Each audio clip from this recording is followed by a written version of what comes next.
Well, welcome. It's great for me to be here. What a great turnout. And I have been to this event, as you would think, many times, but every year it grows larger. And this year we took a substantial leap and have grown still larger. So this is great. This is our 7th annual Rise to the Top luncheon. And as I said, it gets bigger and better every year. This year, I'm sure you noticed the mantra wall as you came in and had a chance to read some of the inspirational mantras, and I hope you had a chance to leave a personal mark on the mantra wall, because all of you have interesting stories, and of course we're going to hear from some great panelists in a minute. So today's event features conversations from outstanding female executives from the Houston region, but all of whom have a global perspective. And they'll talk about the challenges and triumphs of succeeding as a woman in today's business environment. As we gathered here on International Women's Day, it's worth noting that all of our panelists have achieved success truly on a global scale. And I also just want to say, I just think this alignment between this event and this day is just perfect, and I hope we can sustain this in the future. Now, most of you know the Greater Houston Partnership.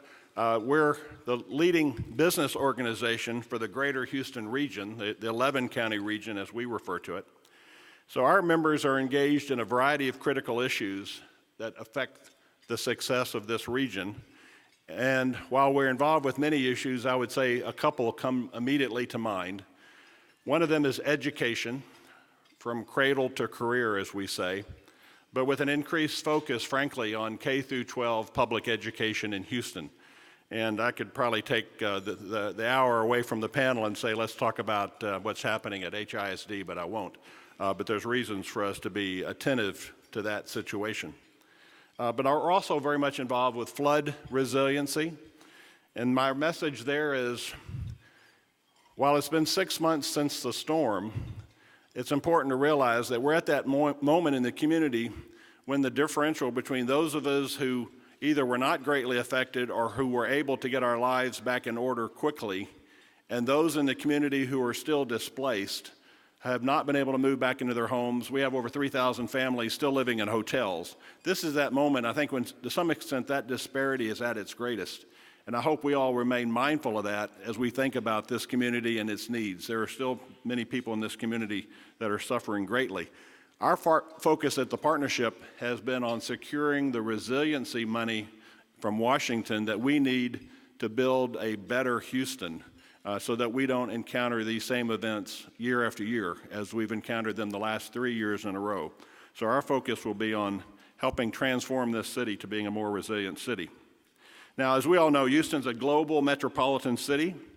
1 in 4 residents of Greater Houston was born outside of the United States. And that's one of those stats that is remarkable when you think about it.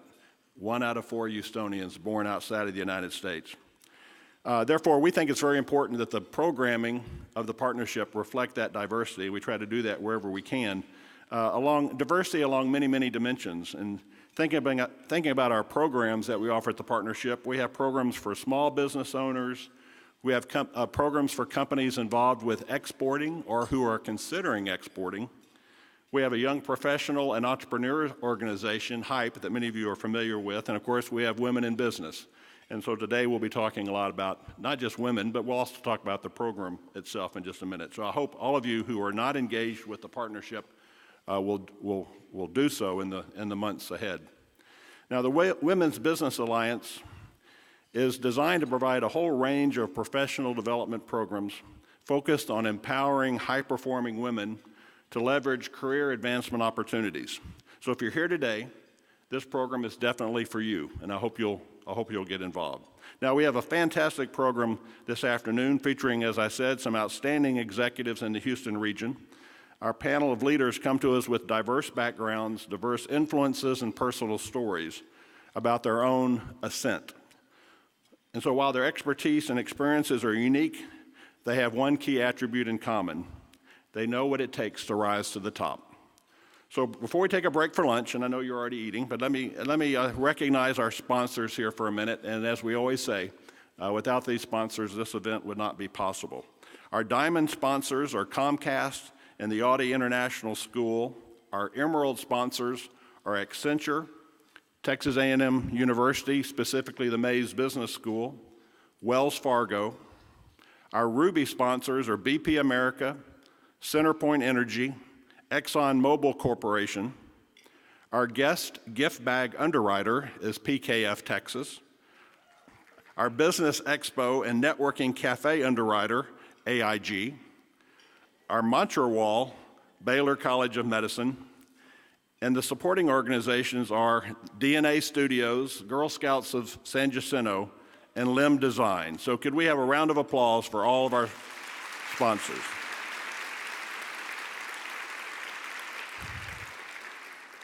I don't believe we have any elected officials present. If we do, please stand so we can acknowledge you. But if we don't, and I'm not certain we have any members of the Consular Corps present, but if we do, would members of the Consular Corps stand?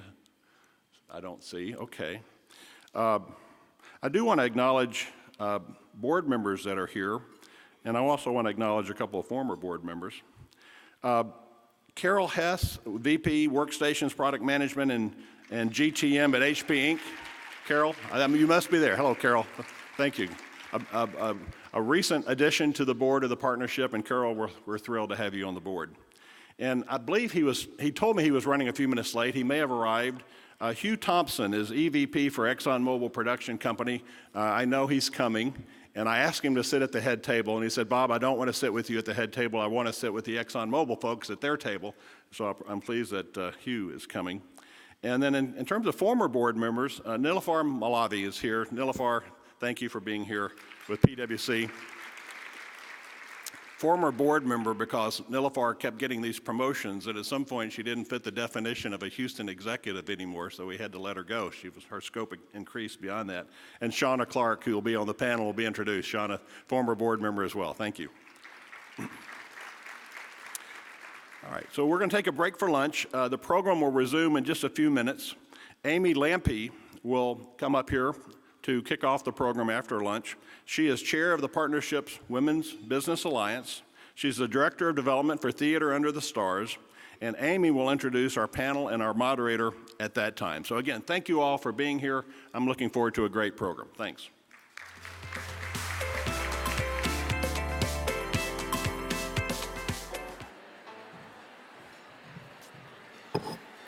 All right, good afternoon, ladies and gentlemen. It's a pleasure to be here for the 7th annual Rise to the Top luncheon. Bob, thank you so much for your previous introductions. As Bob mentioned, I'm the chair of the partnership's Women Business Alliance. The role of WBA is to inspire, influence, and grow our members. We empower high-performing women to advance their career opportunities, form strategic partnerships, and build a network of advocates through professional development resources. Our members include mid-career women with a minimum of 5 years of management experience. We host quarterly professional development events throughout the year that feature leaders of the Houston business community. Today's event, Rise to the Top, is our largest and includes many of our WBA members, as Bob recognized earlier, but also many potential members and future members. If you are a WBA member, would you please stand?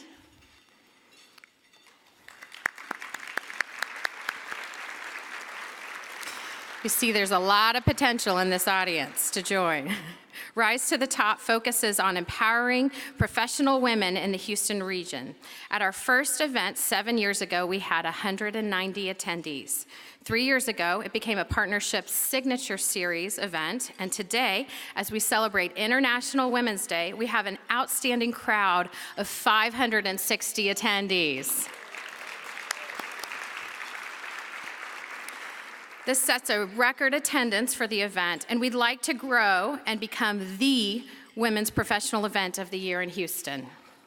Throughout the event, I would like to encourage you to share your favorite moments of the conversation on social media using our event hashtags, hashtag GHPRise18 and hashtag IWD2018. Today, we have 4 outstanding panelists and an incredible moderator, so you are in for a real treat. At this time, I would like to introduce Misty Musalanza. Misty is the Manager of Partnership and Business Development at Univision.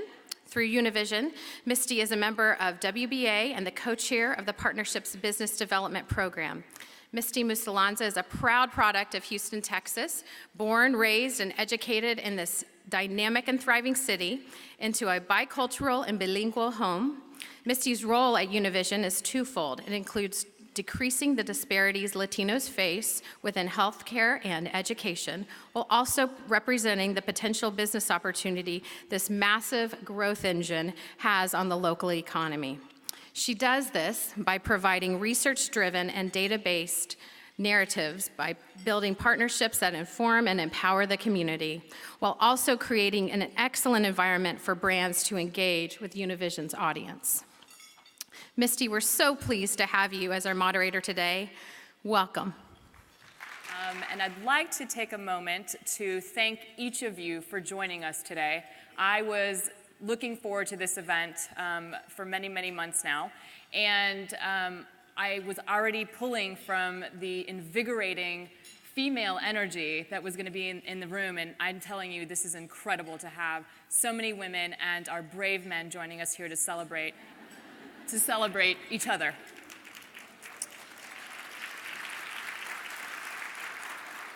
Our first panelist is Shauna Clarke.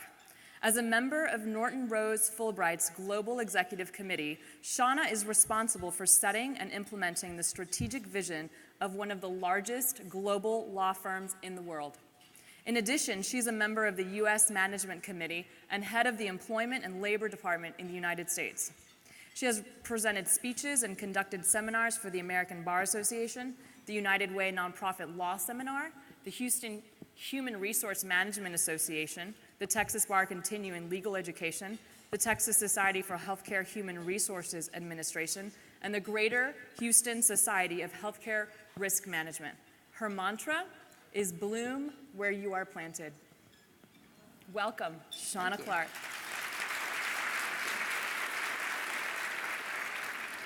Next, we have Luz Damaris Rosario, who is the General Manager of Goya Foods, Texas.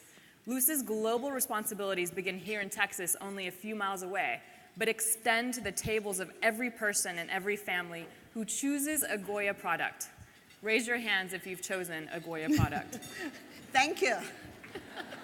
Goya manufactures, packages, and distributes over 2,500 food products from Spain, the Caribbean, Mexico, Central, and South America. Representing America's largest Hispanic-owned food company, Goya Foods, Luz remains connected to the lives of consumers all over the world. Her mantra is, "Love what you're doing and what you might do. Do it with total enthusiasm so your attitude rubs off on those around you. There is no greater forces than these, love and enthusiasm. They are the spark that turns lights into creativity." Thank you, Luz, for joining us. Our next panelist is Lisa Darling. Lisa is the head of school for Audi International School and is a member of the Greater Houston Partnership's Executive Women's Partnership. Her role as head of the school inspires learners through academic excellence, cultural diversity, and multilingual fluency for a life of global impact. Audi makes it possible for companies to recruit and retain talent in Houston, both internationally and domestically, playing a very strategic role in the Houston's international community, economy, and vibrancy. Thank you for joining us, Lisa. And Lisa's mantra is, "There is more in us than we know." Yes. Our final panelist is Carolyn Rods, a 3-time Latina entrepreneur and founder of Alice. She has helped raise billions of dollars of capital for innovative organizations, created a luxury retail line that sold in over 400 stores worldwide, including Neiman Marcus, Harrods, and Bloomingdale's, and later launched a global marketing firm that supported specialty product launches within 500 enterprises, Fortune 500 enterprises, and startups. Carolyn now serves as an advocate for women entrepreneurs and has been selected to participate in the United Nations Foundation Global Accelerator. Carolyn's mantra is, "Sometimes you win, sometimes you learn. Whatever you do, always try." Please join me in welcoming our panelists. Ladies, let's talk. I will begin by asking each panelist a few questions about their personal journey and what you believe are significant points to share. I encourage you to share your favorite moments of conversation on social media by using our hashtags, hashtag GHPRise18 and hashtag IWD2018. Let's start with you, Shauna. Talk to me about your journey. How did you get here today? Well, good afternoon, everyone. I'm a woman of faith, so I know that I'm here by the grace of God. But the role I played in his plan for me is I never said no. It didn't matter the project, the assignment, the case, particularly those cases that no one else wanted, the projects that were dog cases. I accepted everything that was offered, and I did it with a good attitude and a smile.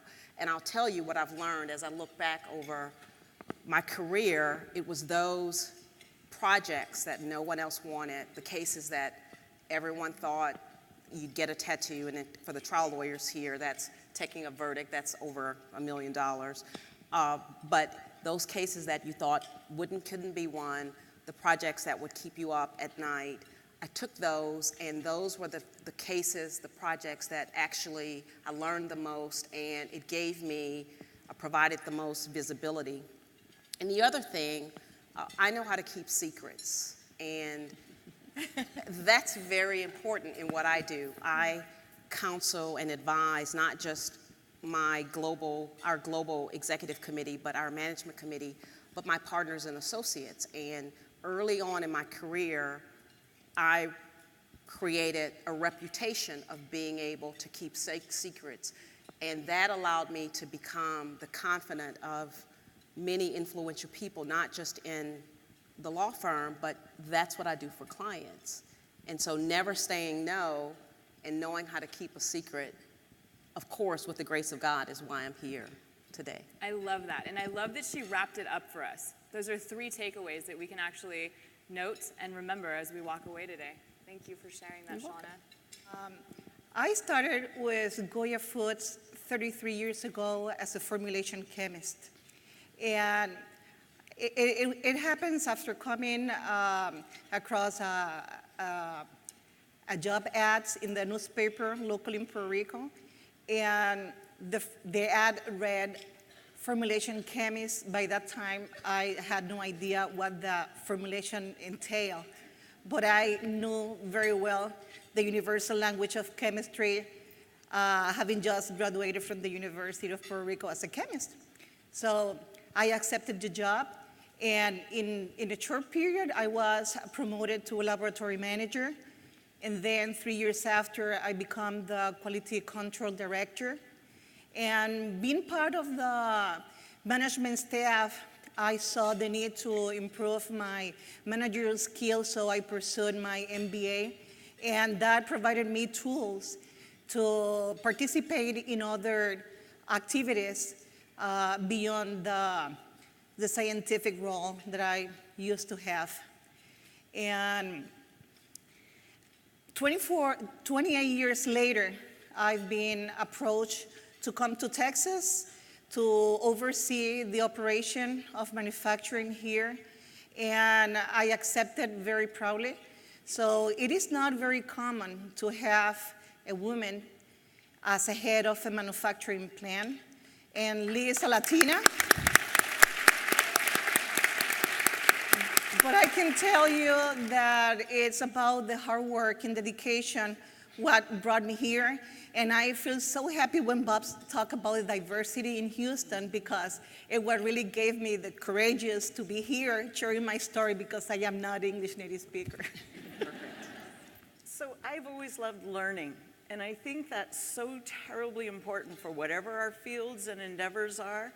We know the world's changing so fast that if we're not lifelong learners, comfortable learning, digging in and learning, we're stopped. I was lucky that school was fun for me. It's not for everyone, but I loved school, and I've spent a career and a lifetime in school. Began as a librarian and then became a CFO, not a usual career path. And from that to being an elementary school principal, to being a head of school, and I'm now in my third headship, serving at Audi International School, so very proudly. If for me there are themes in it, one, I resonated with Shauna's remarks. I never said no. I never said that doesn't fit in my hours, or you take the challenges because they're opportunities when they come along. I also urge folks regularly, young people, because it's worked for me, to take risks. We don't always have to know exactly that we know how to do it. We just have to know we can learn how to do it. Sometimes it means moving to a new role, sometimes it's moving to a new city, but that risk-taking has paid off well for me in giving me a rich life full of opportunity. Others haven't mentioned it yet, but I bet we would all say too, we've been blessed with mentors who believed in us, gave us opportunities, took risks on us, and gave us a chance to spread our wings. That was certainly true for me. Absolutely. Sure. So I laugh that I'm on a panel at an event called Rise to the Top, because I literally am where I am because I fell to the bottom. I started my company based on my own failure. I don't ever say no. Anybody who knows me will attest to that, but that means you fail a lot. So I'm a big believer in failing fast, in learning from those failures. And I also think those bring incredible learning opportunities. It does, I think, as many times as the wins sort of open doors and give us introductions to new things, I think it's those failures that sort of make you step back and take a pause and look at what you're doing and try to figure out a better way to do something. As an entrepreneur, I've always say my superpower is that I've both failed with a company and I've succeeded with a company. And what was really shocking to me was how many doors opened after I'd succeeded. Then it was like I was led into this secret room with all these amazing people who had done stuff, who could guide me and mentor me. Mm-hmm. And I think for people that are just starting out now, the big thing I always say is just go, open those doors now. Go knock on the door, go try to get in there, because I think had I done that the first time around, I think it would have been a very different path. But failing fast, certainly I think is a huge one for me.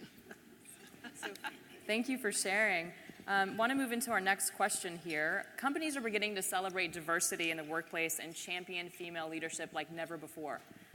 There seems to be a surge in discussion around women's rights, and more specifically around sexual misconduct and abuse toward women. How could we have a women's event and not talk about Me Too, right? Has the Me Too movement helped put a spotlight on the treatment of women? And the other question, can this and other similar movements be expanded to highlight other issues impacting women, such as including equal pay?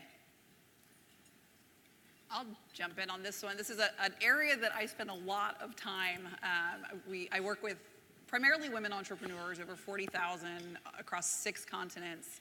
And it's been really interesting being sort of in this conversation, both on the corporate end and as we talk to policymakers and working with the National Venture Capital Association. And I think what's amazing to me is sort of this convening of women everywhere, but also this very unapologetic kind of power that I'm seeing with younger women. We were talking earlier, and every time we hire somebody straight out of college, those are the women who they're negotiating their salaries. They're coming in and they're like, there is no way you're going to underpay me. I try to remind them that we're almost an all-female company. I'm definitely not underpaying you, but these women are strong, and I think it really is incredible to see. I was joking earlier, I have 4 and 6-year-old boys, and I worry about my boys because these girls are going to run circles around them. So I can look at my fellow boy moms over here, but these boys have to step up their game because the girls have it going on. So I think there's a great momentum happening. I think we've hit the point of awareness, and I think now it really is sort of this realization that we do have a lot of power. We have a huge platform collectively, but also individually. And I think it's our chance to take advantage of that. Sure, and this is one area where you can say no and should say no quite vocally. To the point about children, I have a 16-year-old daughter who is an uber feminist, so much so until she wants to tell me how to be a woman because she's so. and I agree. I think that the Me Too movement has shined a spotlight on women, particularly women of physical and sexual abuse. But for me, the better question is whether or not this engagement that we're seeing across the country and around the world will actually be sustained and we will actually affect change. I am primarily, or at the beginning of my career, I'm in employment and labor law, and I went into this area because I was inspired by the Anita Hill, Clarence Thomas Senate hearings, and many of you don't remember, it was in the 90s, and some of you weren't born or in elementary school, but I was a first-year law student, and I remember how Anita Hill was grilled by senators during this period, and there was an explosion of talking, and this was going to usher in a period for women to be powerful, and we were going to see inequities just obliterated, and women were going to take control and be powerful. And now it's 2018, almost 30 years later, and we're getting engaged and mobilizing again. And I am very thankful to be here on International Women's Day while my daughter is at St. Agnes hosting a bake sale for her group that she founded, Flag, Fight Like a Girl. So all of the proceeds of the brownies and pound cake I spent 3 hours baking last night will go to the Houston Center for Women. But we have to do more than mobilize, and we have to do more than have these moments where the light is shining on our issues. We have to actually take this momentum and actually affect change. We shouldn't be here 20 years later with our daughters and our sons, and I'll shout out to the male allies in the room today, but we shouldn't be here having the same types of conversations. So that's, I am inspired by it, but we have to be about this business and make it happen.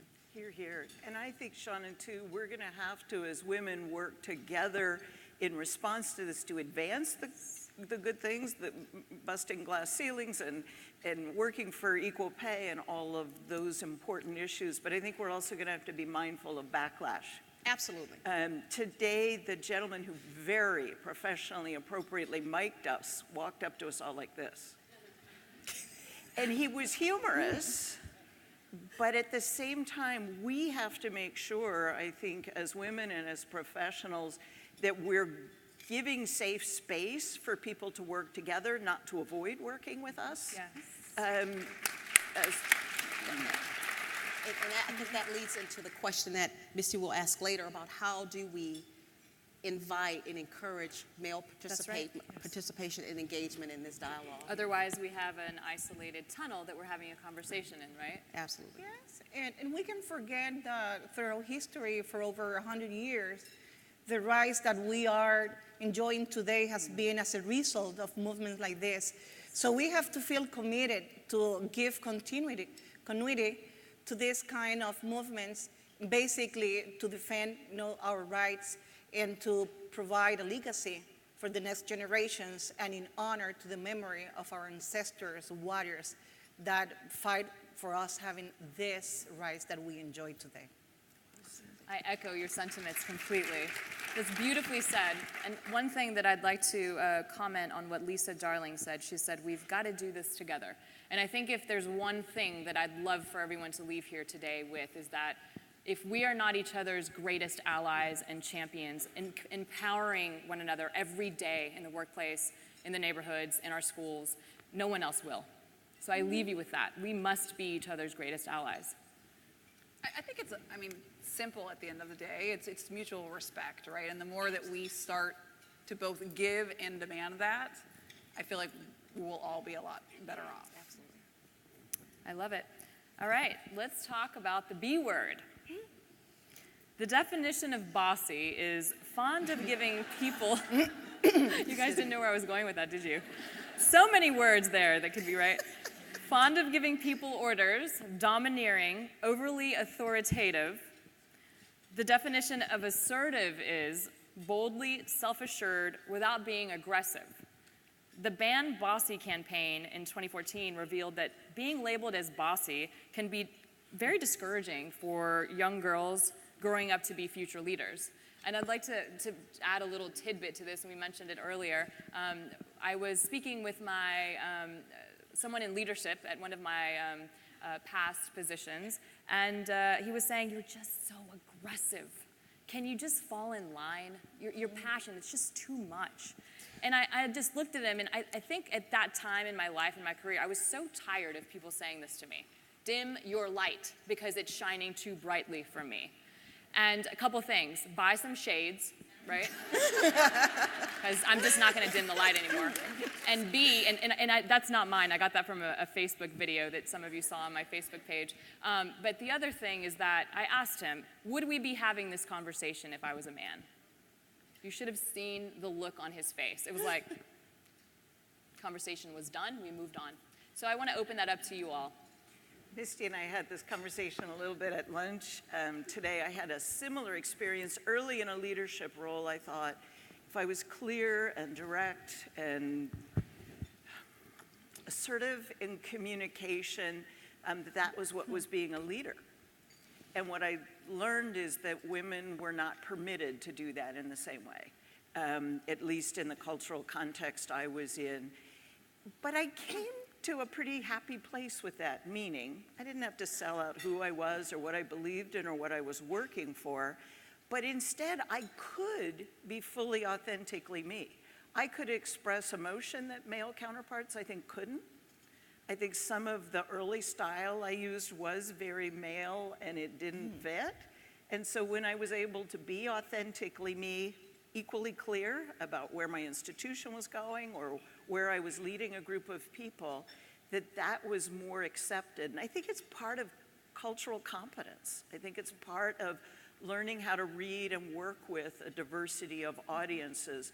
So while I too, and we share this at lunch, have had those moments of, if I were a man, this conversation wouldn't even be happening, and it's frustrating and it's wrong, I think we can turn it to use it to our advantage to be authentically who we are. Beautiful. My dad, when I was growing up, would always tell me, like, it doesn't matter what they think, but also that not everybody has to like you. It's okay, and I think as women, we try so hard to be liked. We're taught to be kind, we're taught to be nurturing, but not everybody has to like us. And I think once we get over that, he's always like, do the right thing, and if you're doing the right thing, you're gonna surround yourself with good people. And I think it's been very true in my life. I don't even know what people say about me, and frankly, I don't really care that much. I hope it's good things, but they're gonna say what they're gonna say. But I think that moving forward and sort of being really focused on the mission and being very mission driven with your life, whatever that goal and whatever your own set of values is, I think ultimately takes us to that good place. But like, it's a big world out there. There are a lot of people that are going to be, I don't know, not be on your side necessarily. One thing is to be the boss, other thing is to be bossy. And I always use as reference to treat people as you want to be treated. So I use always that as reference. I think the respect, and I always provide, when you are in charge of a group of people, I try as much as permissible to get in consensus, but when I have to take the decision, I do it. But the most important is have the patience and have the time to explain your employees the reason, and that way you are developing, you are mentoring, and they feel part of that decision, and they for granted that you will not look as bossy with the leader, with the B. In my experience, I don't believe that I'm perceived as being bossy. I mean, there may be, maybe my husband will say that she's bossy, but I'm not. And so for me, my criticism, believe it or not, has been that in a male-dominated law firm, I was too much of a girl in that, I wear church dresses to work. It's like, you're wearing a yellow dress to work? And it's like, absolutely. And so I didn't have a challenge with having to modulate my voice, and I'm assertive and direct, but it's always, for the most part, in a pleasant demeanor. And in fact, when I took on this role and left my role as partner in charge of the Houston office, one of my partners, I don't think he meant to compliment me, but it was a very good compliment. He said, you know, I'm excited for you to take on this new role, but I'm going to miss you in the partner in charge role because you have the uncanny ability to make people feel good when you tell them no. And he was a detractor of mine when I took on the role, and so after, you know, almost 3 years that he was at this point, and that's just my style. But there are different styles, and I think to Lisa's point, it's about being your authentic self, but we all have to, at different times, modulate your voice. And that means that you may need to first build some credibility before you can really speak your mind. And whenever someone wants to speak their mind, I ask them to just pause and reflect. But, you know, there are certain people who are more like me, and it's not a, you know, bossy is not the issue. But for people who are assertive, who are confident, own who you are, but just learn your organization and learn your audience and modulate your voice to fit that organization or that audience, because otherwise, everything you say or whatever you try to do will be lost. Beautiful. I also think to what Lou said earlier, I mean, I think a lot of it is about transparency and explaining kind of where it's coming from. Everybody, I mean, I see this with my kids all the time. It's like when you explain why you're telling them something, it's a lot easier to get people on board. And I think that transparency is really important. And I'd like to hop into that. Studies have shown that if you explain to someone, you give them the meaning behind it, they will more likely remember it, right? If it doesn't mean anything, it's not going to mean anything, right? So I think absolutely to that. And also, as I hear you speak, one of the things that was just kind of just very coming to surface for me is the fact that emotional intelligence, self-awareness, that just makes me, first of all, those two things, they're not taught, right? We don't have courses on those. So when you can, take one of those courses. They're incredible. But we need to keep in our arsenal some incredible people that are able to shine that mirror in our light and say, your tone was really, right? And so I think that speaks to, you know, as we empower one another, we must have our champions in our corner that are unconditional and that are willing to be brutally honest with us, right? Absolutely. Yeah. All right, let's move on to the next question. Today is International Women's Day. Traditionally, International Women's Day celebrates the social, economic, cultural, and political achievements of all women. It also marks a call to action for accelerating gender parity. Rise to the Top is an event that also recognizes the steps Houston women have taken to succeed. What is your take on having a day to recognize women and our accomplishments? And are there different expectations in a professional woman in global settings versus domestic? I mean, I celebrate women all year long, literally, so it's cool to have a day when we can trend on Twitter and Instagram, so I'll take it. But I think it is up to us to keep this going on an ongoing basis. It is, you know, when we think globally, it is very different. It's interesting. We travel quite a bit around the world working with entrepreneurs, and the issues that they're dealing with, when we talk here, it's all about, you know, raising capital and finding the right mentors, and there are a lot of issues that women are, look, building a business is hard anywhere in the world. But when you go overseas and start looking at the cultural norms where literally women cannot be in a room with men, or, you know, getting a meeting with the you know, some major partner is literally an impossibility, there are some massive obstacles out there. And I think what I love about technology is the ability to start to level that playing field, where women can have access to partners and mentors and support in other regions. But I think as women who are very blessed to be in this country with the access that we have, it is very important to recognize what a lot of other women around the world are going through. From an educational perspective, it's all global. You know, as we look at our students, our elementary school kids are going to do jobs that don't exist now, 65% of them, I'm told. A friend challenged me the other day to think about an issue in our work that is not affected on a global basis, and we couldn't come up with anything. Everything's affected by health, by environment, by the economy, by whatever. So I just think it's so incredibly important with our students, with our children as they're growing up, that we're giving them that global outlook, which we can do here in Houston, given our diversity and all of the rest that comes with this city. But it has to happen because it is all global, whether we think of it consciously or not. Shauna, Luce? Yeah.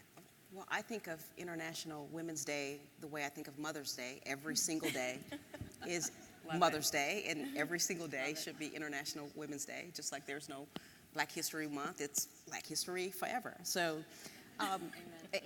but with respect to, the world truly is global, and in my experience, what I've learned, the tools that will make one successful in this country will help you to be successful out of this country, namely just listening and understanding. And so when I am working with the other members of our global executive committee, and we are seeking consensus from individuals literally from around the world, from Africa and Australia and EMEA and just everywhere, and we may all speak English, but we're not all speaking the same language at certain times. And it's and for me, what I have found to be very helpful is just to listen and to make sure that I understand the reason why each person is taking the position that they're taking, and where can we find those commonalities, and where can we actually collaborate and move this organization forward. And so in my experience, I think introducing our children to the fact that it is a global world, that it is not just Texas, although for the most part it is, but it's not just Texas or the United States. It truly is the world, and if we teach them, and if we are embracing every single person and their uniqueness and their individuality and their authentic selves here, then it's easy to do it as our jobs are and our assignments are overseas. And again, the same tools that we need to be successful here, we need globally. I agree that each day is the Women's Day, but I still think that even though we have moved forward, we still have a long way to walk. And at least it provides opportunity to keep vibrant the voice of many women that do not have this opportunity to come in front a group like you and reinforce to keep fighting for the rights. I would say I have a dream. I would like to say that, like the doctor. You can say that. You can say that, yes. But, you know, one day when we equal the rights, we don't have to celebrate only one day for the woman, not for the man. So we'll be sharing together the same rights. That's the dream that we all should be looking for. Beautiful. The Greater Houston Partnership's Women's Business Alliance is 206 members strong.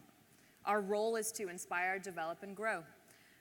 And we do this by engaging members and business women like yourselves across Houston.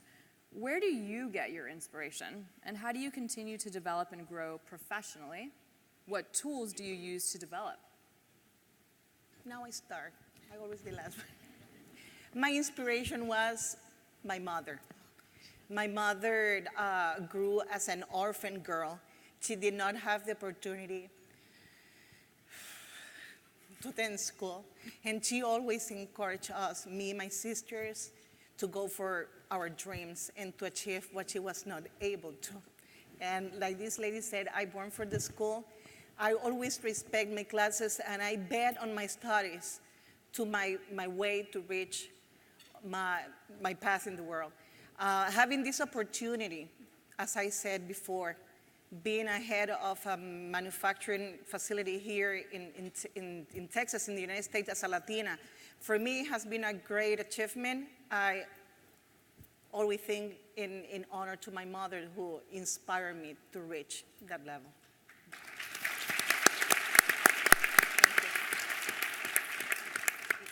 It's so interesting.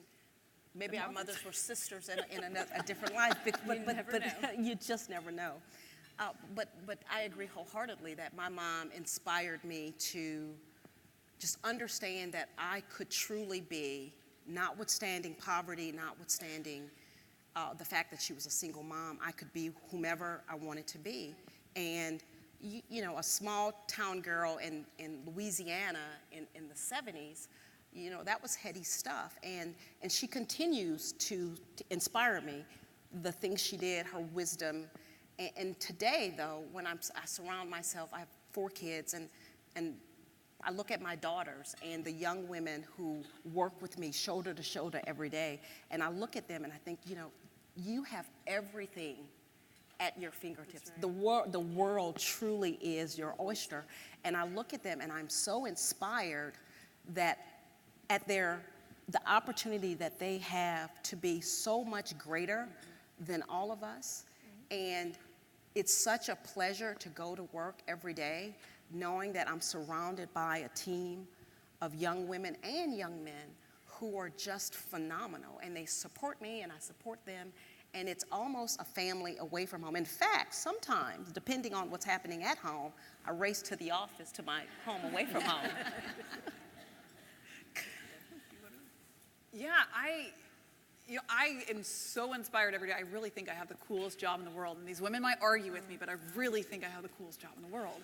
Because I get to talk to women every day who are doing really amazing things out in the world. You know, there's a woman who's reducing preterm infant mortality rates by 50% with breast milk fortifiers that she's created. There's a woman who is, you know, helping the environment through, you know, fire prevention tools that she's created. And I think I listen to these stories of women who are building these companies from the ground up, who are some with a lot of resources, some with none. And I think, you know, regardless of their situations, this ability to band together is so incredibly powerful. I think one of the things that we're really proud of at Alice is that every company who's been through our program, who has crowdfunded, has succeeded. And it's in large part because we enable the community and activate the community to rally behind them and help them raise capital. And I think it is a perfect example for me of what happens when we come together. And frankly, I think our huge advantage as women, and the more that we do it, I mean, to me, like, the future is so incredibly powerful, because not only do we have this collective support, but we also really work for the greater good. Like, we're out there really trying to solve problems and make the world better for our kids and for our families and for our communities, and giving back in just really special ways. So I think I live in a world of inspiration, but. I have the best job in the group. I'll have to arm wrestle you for that one. And my inspiration comes from those young men and women before you get them. I'm just so touched by children and young people and the better world they're trying to build and the way they're trying to figure out life. I'm so touched by families, as described here, and I know around this room, who are so committed to their kids and moving forward. And making a better world for them and for others. And I gotta tell you, teachers inspire me every single day. Watching someone who's taught for 30 years look at a child, ask a question and look at a child with huge curiosity, because they really wanna know that child's answer just touches my soul. Not my microphone, but my soul. I'm inspired by teachers because they can get my children to sit through an entire lunch without getting up from their chair. So I am inspired by that too. One thing I haven't heard you all mention is the tools that you use to continue to develop and grow professionally. You're still at the top, right? But there's always room for improvement and growth. So what do you lean into? Colleagues. Absolutely. I pick people's brains. I'm forever reaching out in those ways, as well as continuing to learn. Yeah, I love getting out of my comfort zone all the time. I think certainly I spend a lot of time around entrepreneurs, but I find I went to a conference about a month ago with researchers, and it was so amazing sitting in a room of PhDs digging into these numbers and data, and it was I think getting out of your world and out of your bubble. I already told Luce I want to go visit Goya's manufacturing plant, because I just think it's really interesting to see these things that I don't get to see every day, and I think it just opens up our eyes to lots of new things. So, continuing education courses are required for some of our professions, so we need to keep updated. And the technology advanced so fast, excuse me, that we need to keep updated, just looking for new technologies, even for processing food, because we have to ensure to provide the resources of food for the next generation. So we are here today thinking how we are going to process foods in 10 or 15 years. That's part of our strategic plan. And the only way that you can do that is keeping updated with new technologies, continuing education, and of course, there's always good resources in the industry that can help as mentors as well. So I always used to take advantage and share not only their knowledge with us, but also my knowledge. I used to travel other plants of Goya, like in Dominican Republic, in Spain, other partnerships that we have with some companies in Guatemala, Costa Rica. And it's impressive how you can influence other women, even in the scientific role, that never seen themselves reaching a position of a higher. So I just come to share scientific projects, and they get inspired knowing that one day they can become a general manager or a top management. And we do not realize this here in the United States, because as I said, we have moved forward very much here in the state, but in other countries, you have no idea how much we are a role model for many others, women. Yeah. And I agree, the same for me.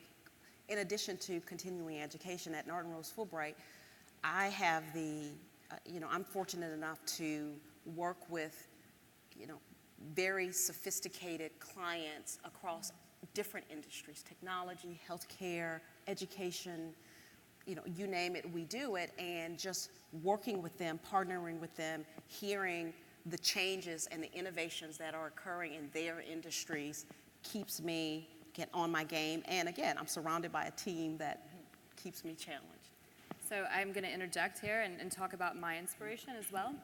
You mentioned Costa Rica, so I had to say something. My mother's here in the audience, and that is one of the most fierce women that I've ever met in my life. She continues to inspire me today. She came here at the age of 19 because she was determined to have a better life for herself. So she left Costa Rica. Costa Rica is one of the most beautiful countries in the world. To this day, I'm like, why did you leave that place? But she said the United States is the greatest country in the world, and this is where I want to raise my family. And she came, and she never went home. She's an entrepreneur, and she taught me to never accept no as an answer. Strive, push forward. And her endless amounts of love and passion for her fellow men and women. I remember my father left when I was about 3 years old, and she said, we're not going back to Costa Rica, we're going to stay here, and we're going to share what we have with families that have less than us. So where we had little, we still gave half. And so that's in me. She built that in me, right? And so I think that when we look at inspiration, it's so easy to lean on our mothers, but like the quote says, right? May we know them, may we raise them, right? Strong women. Many of you know this quote. So Oprah Winfrey, another inspirational woman, the key to realizing his dream is to focus not on success, but significance. And then even the small steps and little victories along your path will take one greater meaning. What is one of the small victories, and we're gonna wrap up with this question, from your journey that you celebrate now, that you've reached your peak? Well, I'll start, and I hope this isn't my peak. I hope I have some more ascending to do, but for me, it was overcoming the embarrassment that used to be attached to my humble beginnings. And so when I went to law school, and particularly when I came to what was Fulbright and Jaworski, now Norton Rose Fulbright, I was surrounded by very affluent individuals. And in Texas, just wealthy, oil-wealthy individuals. And here I was, coming from Plaquemine public schools. And when I was in college, and my friends here know this, I was a custodian. And I'll tell you, you can learn a lot about yourself and others cleaning the men's restroom in a refinery in Louisiana in the 80s. And I did. And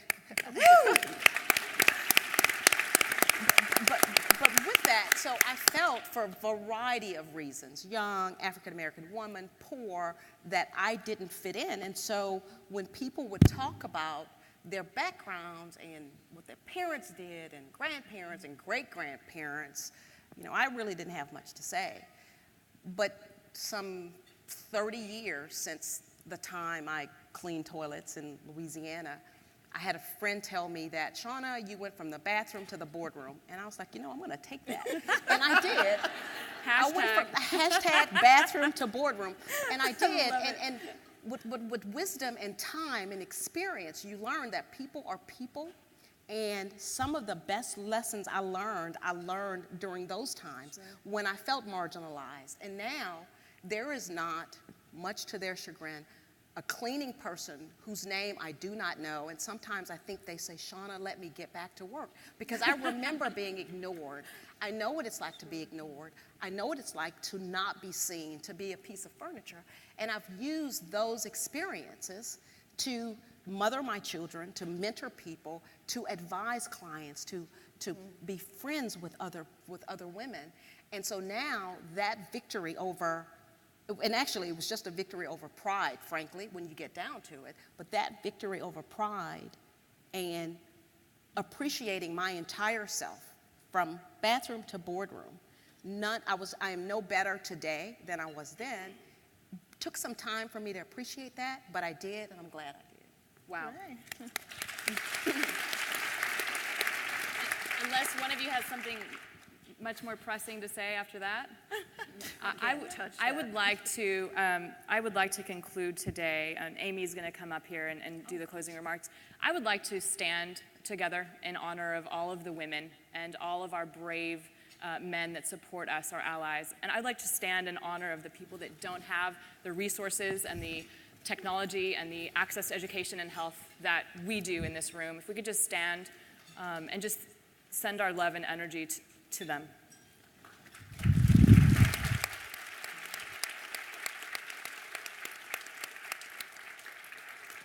Thank you very much for being here. Amy, welcome Amy Lampy back to the stage. This has been so incredibly inspiring, and we are so thrilled that you're here today.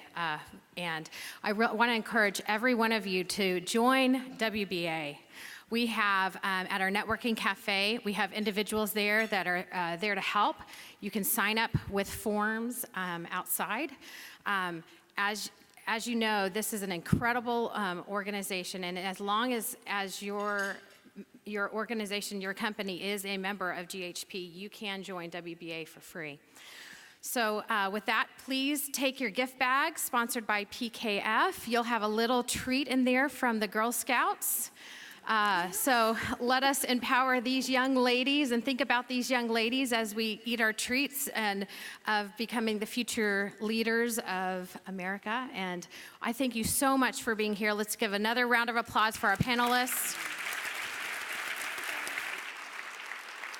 And enjoy International Women's Day. Thank you for coming to Rise to the Top.